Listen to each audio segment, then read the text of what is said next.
In the introduction of the play Pygmalion, a sudden downpour has pedestrians in Covent Garden sprinting for shelter or taxis. Beneath the portico of St. Paul's Church, a young Cockney flower girl, an older gentleman, and a man taking notes on the flower girl's speech are gathered. In the rising action, it becomes clear that the note-taking man is only interested in phonetically noting the flower girl's curbstone English. He boasts that he could teach her to speak like a duchess in 3 months.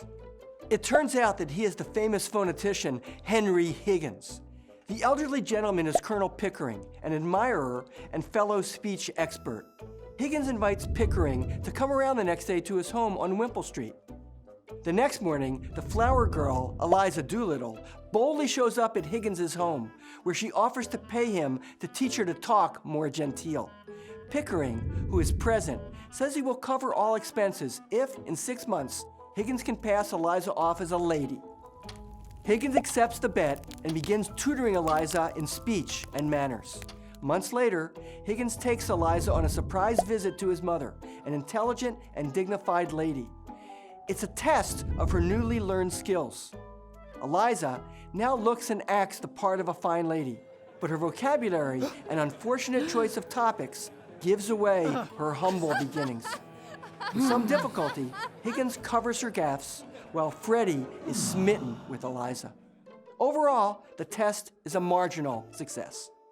Later, Mrs. Higgins scolds her son and Pickering both for treating Eliza like a doll, especially for not considering what will happen to Eliza when the experiment is over. Months later, after Eliza has honed her skills, Higgins and Pickering put Eliza's talents to the test, and she performs flawlessly. Back at the Wimpole Street laboratory, Higgins and Pickering congratulate themselves on their victory. With no thought of Eliza, they dismissively proclaim the experiment over. Higgins starts upstairs, but then returns to get his slippers and finds Eliza weeping with rage. In the play's climax, Eliza is enraged by Higgins' insensitivity. She won his bet for him, and now she thinks that he will toss her back into the gutter. The stormy scene ends with Higgins slamming the door and leaving.